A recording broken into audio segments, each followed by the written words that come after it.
Indian River Lagoon, which is where we're working, it used to be the sportsman's paradise in the U.S.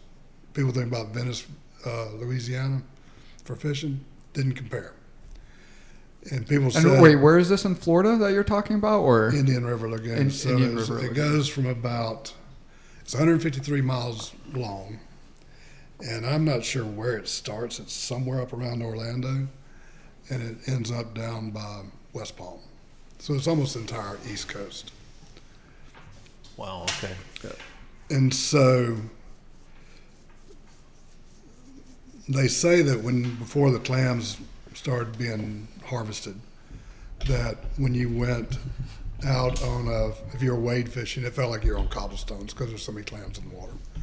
And so what happened in the late 80s, early 90s, which is hard to believe that it was not that long ago, there were no regulations on harvesting clams.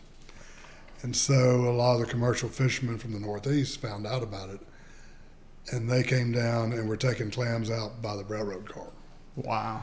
And they say they took 9 billion clams out of the river. People think it was probably a lot more than that. Gosh, billion with a B. Yeah.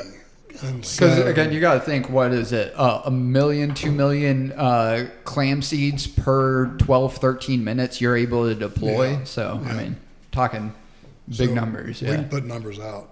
But what happened was when they devastated the clam population, then the algal bloom started happening because Right. they weren't in there to clean. And it's not, the Indian River Lagoon has some oysters, but clams are really the most predominant shellfish there, or filter feeder.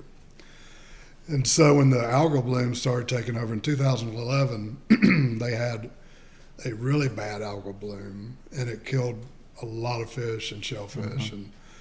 And so that's when Todd Osborne, who's a professor at the University of Florida Whitney Labs, he and 4 colleagues went out for 2 months looking for clams, and they found 38. Gee. And that was it.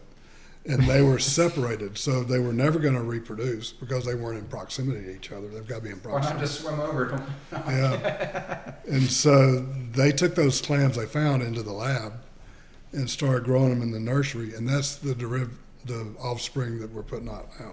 Wow. They're deemed to have a better DNA because they survived those really bad algal blooms, Yep. so that they're a little more. So let me ask you.